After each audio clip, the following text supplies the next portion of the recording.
Finally Chandrayaan 3 moon पर successfully land हो चुका है और चांद की धरती पर प्रज्ञान रोवर चलने भी लगा है। लेकिन सबसे बड़ी बात तो यह है कि इसरो ने चांद के साउथ पोल पर चंद्रयान 3 को लैंड कराकर इतिहास बना दिया है। और ये उन सारे देशों के मुंह पर तमाचा है जो देश इंडिया के स्पेस मिशन को देखकर पहले हंसा करते थे।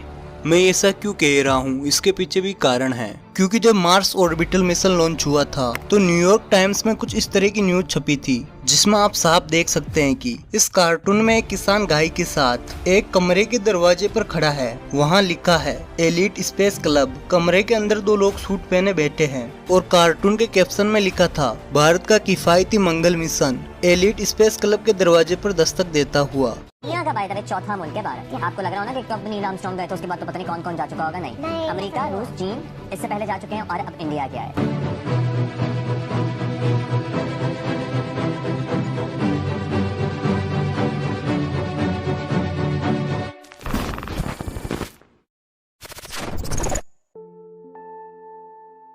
इसरो एक ऐसा नाम है जिसकी शुरुआत 1920 के समय से ही हो गई थी, जब वैज्ञानिक एस.के. मित्रा ने कोलकाता शहर में ग्राउंड बेस्ड रेडियो सिस्टम को लागू किया और आयन मंडल की ध्वनि के लिए कई सारे एक्सपेरिमेंट किए थे। बाद में देश के और जाने माने वैज्ञानिक भी आ गया है, जिसमें सी.वी. रमन और मेघनाथ साह थे। इन दोनों का भी वैज्ञानिक सिद्धांतों को पूरा करने में बहुत बड़ा योगदान था। कुछ समय बाद लगभग 1945 के बाद एक ऐसा समय आया था जब भारत धीरे धीरे विकास करने लगा था। ठीक उसी समय स्पेस रिसर्च को लेकर भी कई सारे डेवलपमेंट किए जाने लगे। 1945 में 2 महान वैज्ञानिक जिन्होंने सबसे पहले अपनी सोच और समझ से इसरो के डेवलपमेंट में बहुत ही इम्पोर्टेंट योगदान दिया। उन दोनों वैज्ञानिकों का नाम होमी भाभा और विक्रम साराभाई था। उन्होंने कई सारे एक्सपेरिमेंट करके स्पेस रिसर्च का निर्माण किया, जिसमें सबसे पहले उन्होंने कॉस्मिक किरणों पर स्टडी की। उन दोनों में कुछ ऐसी लगन थी कि जिस वजह से उन्होंने कई सारी खोज की और कई चीजों का निर्माण भी किया। उन्होंने बाद में इंडियन गवर्नमेंट को भी स्पेस रिसर्च में आगे बढ़ाने को कहा, लेकिन भारत की जनता को स्पेस और स्पेस की चीजों पर विश्वास दिलाना इतना आसान नहीं था। लेकिन 1957 में सोवियत यूनियन ने स्पुतनिक 1 को सफलतापूर्वक लॉन्च कर दिया। इसके बाद पूरी दुनिया को ये विश्वास हो गया और लोग इन चीजों पर विश्वास भी करने लगे। और इसके बाद 1962 में भारत ने इंडियन नेशनल रिसर्च सोसाइटी बनाने का फैसला किया। तो विक्रम साराभाई के साथ मिलकर इंडियन नेशनल रिसर्च सोसाइटी ने एटमॉस्फेयर की रिसर्च के लिए रॉकेट लॉन्चिंग स्टेशन बनाया, जिसकी स्थापना तिरुवनंतपुरम के थुम्बा में की गई। इसके बाद साल 1969 में इंडियन नेशनल रिसर्च सोसाइटी को इसरो का नाम दे दिया गया। भारत सरकार को और भारत के लोगों को स्पेस रिसर्च के बारे में बताने में विक्रम साराभाई का बहुत बड़ा हाथ रहा, इसलिए विक्रम साराभाई को इसरो का जनक भी माना जाता है।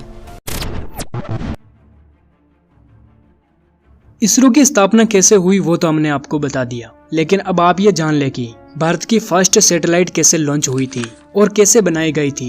भारत की फर्स्ट सैटेलाइट का नाम था आर्यभट्ट और आर्यभट्ट की शुरुआत होती है 1968 से, जब विक्रम साराभाई अपने एक स्टूडेंट U.R. राव से मिलते हैं और उनसे कहते हैं कि वे भारत में सैटेलाइट बनाने में एक प्लान को तैयार करें। और कुछ ही दिनों बाद राव प्लान लेकर विक्रम साराभाई से मिलते हैं। विक्रम साराभाई ने कहा सब कुछ तो ठीक है, लेकिन इस प्रोग्राम को लीड तुम ही करोगे। पहले तो राव ने मना कर दिया, लेकिन विक्रम साराभाई के कहने पर वे बाद में मान जाते हैं। 1969 में प्रोग्राम की लीडरशिप लेने के बाद राव ने 20 इंजीनियर्स की एक टीम को इकट्ठा किया। उनका पहला काम था सैटेलाइट का डिजाइन तैयार करना। राव की टीम ने डिसाइड किया कि वो 100 किलोग्राम की सैटेलाइट बनाएंगे और उसे अमेरिकी रॉकेट की मदद से लॉन्च करेंगे। राव की टीम सैटेलाइट बनाने की तैयारी में लग जाती है। इस बीच प्रधानमंत्री इंदिरा गांधी के पास मॉस्को में एक मैसेज पहुंचता है। उसमें लिखा था कि सोवियत यूनियन सैटेलाइट लॉन्च में भारत की मदद करना चाहता है। विक्रम साराभाई को भी जब ये पता चला तो वे भी राजी हो गए। इसके 1 महीने बाद भारतीय वैज्ञानिकों और सोवियत यूनियन के निकोलाई के बीच मीटिंग हुई। प्लान सुनने के बाद निकोलाई सैटेलाइट लॉन्च के लिए सोवियत व्हीकल के इस्तेमाल के लिए राजी हो गए। उन्होंने यह तक कहा कि सैटेलाइट बनाने में सोवियत वैज्ञानिक भारत की मदद करेंगे, लेकिन एक शर्त पर। राव ने पूछा कौन सी शर्त, तो निकोलाई ने जवाब दिया भारत की सैटेलाइट चीन से बाहर में ज्यादा होनी चाहिए, बस। निकोलाई ने यह अजीब सी शर्त क्यों रखी, ये समझने के लिए तब के सोवियत चीन के रिश्तों को समझना होगा। दूसरे विश्व युद्ध के बाद माओ ने चीन पर कब्जा कर कम्युनिस्ट शासन की नींव रखी। सोवियत संघ इस मामले में पुराना खिलाड़ी था और माओ और स्टालिन के काम करने का तरीका भी काफी सिमिलर था। लेकिन स्टालिन की मृत्यु के बाद यूएसएसआर का रास्ता थोड़ा बदल गया। कोल्ड वॉर अब भी जारी थी, लेकिन सोवियत संघ स्टालिन के पर्सनैलिटी कल्ट वाले रूल से अलग राह पर चल पड़ा था। वेस्ट के साथ एक पीसफुल को एक्सी स्टेट्स की बात होने लगी थी। माओ को ये हरगिज मंजूर नहीं था। उनके हिसाब से ये कम्युनिस्ट विचारधारा के साथ धोखा था और इसी के चलते 1960 में सोवियत संघ और चीन के रिश्तों में दरार पड़ गई, जिसे साइनो सोवियत स्प्लिट के नाम से जाना जाता है।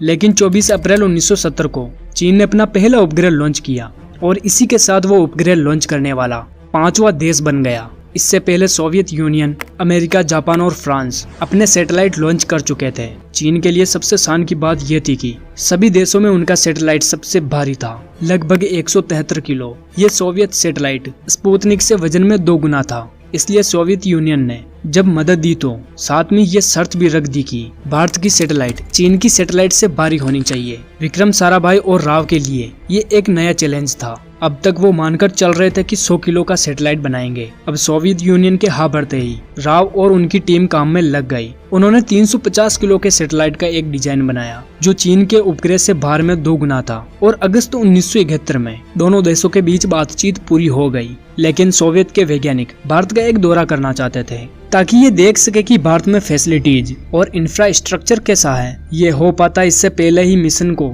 एक बहुत बड़ा झटका लगा। दिसंबर 1971 में विक्रम साराभाई की हार्ट अटैक से मृत्यु हो गई। साराभाई की मृत्यु के बाद MGK मेनन को इसरो का चीफ बनाया गया और 1972 में सतीश धवन ने इसरो की जिम्मेदारी संभाली और 1974 में सैटेलाइट लॉन्च की तारीख को आगे बढ़ाकर अप्रैल 1975 तक कर दिया गया। 1972 से 1975 के बीच में बहुत सी ऐसी घटनाएं हुई जिनको अगर मैं कवर करूँ तो वीडियो बहुत बड़ा हो जाएगा। इसके बाद 1975 में सैटेलाइट बनकर तैयार हो चुकी थी। तब टीम को एहसास हुआ कि उसका नाम तो रखा ही नहीं। फिर बाद में 3 नाम सोचे गए जिनको इंदिरा गांधी को बताया गया। मैत्री, भारत और सोवियत संघ की दोस्ती, आर्यभट्ट, भारतीय इतिहास के महान गणितज्ञ, और जवाहर, भारत के पहले प्रधानमंत्री के नाम पर। सबको लगा था इंदिरा गांधी जवाहर नाम चुनेगी, लेकिन उन्होंने आर्यभट्ट नाम चुना और इसके बाद लॉन्च की तारीख रखी गई 19 अप्रैल 1975 और फाइनली आर्यभट्ट को उसी दिन लॉन्च कर दिया गया। लॉन्च के 12 मिनट बाद रॉकेट अपनी यात्रा की लास्ट स्टेज शुरू करता है और कुछ देर में धरती से 600 किलोमीटर ऊपर कक्षा में आर्यभट्ट को स्थापित कर देता है। जैसे ही आर्यभट्ट से पहला सिग्नल मिलता है, राव की आंखों में आंसू आ जाते हैं। वो अपनी टीम के सभी लोगों से गले मिलकर बधाई देते हैं। भारत स्पेस में पहला कदम रख चुका था। हालांकि आर्यभट्ट केवल 4 दिन तक सिग्नल भेज पाया और उसके बाद उसने काम करना बंद कर दिया। लेकिन ये फेलियर नहीं था, एक लंबी सक्सेस की शुरुआत थी जिसे अंजाम दिया था उन हजारों वैज्ञानिकों ने जिनका नाम शायद हम न जानते हो, लेकिन उनकी मेहनत का फायदा जरूर उठा रहे हैं। देखो, आर्यभट्ट की कहानी बहुत ही इंटरेस्टिंग और इंस्पायरिंग थी, इसलिए मैंने इसको थोड़ा डिटेल में कवर किया है। अब आगे बढ़ते हैं। 1980 से 2006 के बीच में बहुत सारे मिशन हुए, लेकिन फिर सबसे बड़ा मिशन आता है 2008 में, चंद्रयान 1, जिसने फिर से दुनिया को हैरान करके रख दिया। 22 अक्टूबर 2008 को चंद्रयान 1 को लॉन्च किया गया और अपने लॉन्च के 17 दिनों के बाद ये सक्सेसफुली मून के ऑर्बिट में एंटर हो गया। इस मिशन को पूरा करने में 400 करोड़ रुपए लगे थे। यह मिशन भारत के स्पेस प्रोग्राम में बहुत ही महत्वपूर्ण मिशन था। रिमोट सेंसिंग लूनार सैटेलाइट, जिसका वजन लॉन्च के समय 1380 किलो था, ये अपने साथ हाई रेजोल्यूशन उपकरण लेके गया था।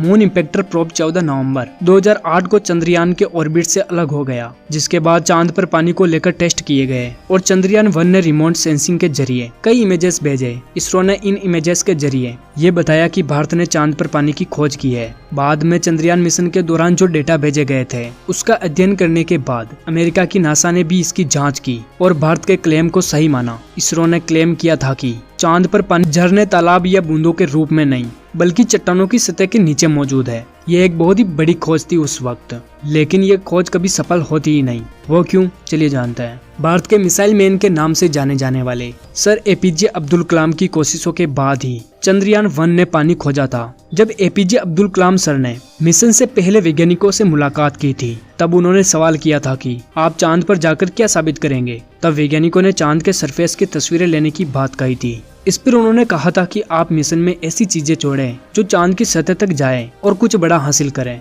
इसी के बाद भारत ने चंद्रयान के जरिए चांद पर पानी को ढूंढा और एक इतिहास रच दिया।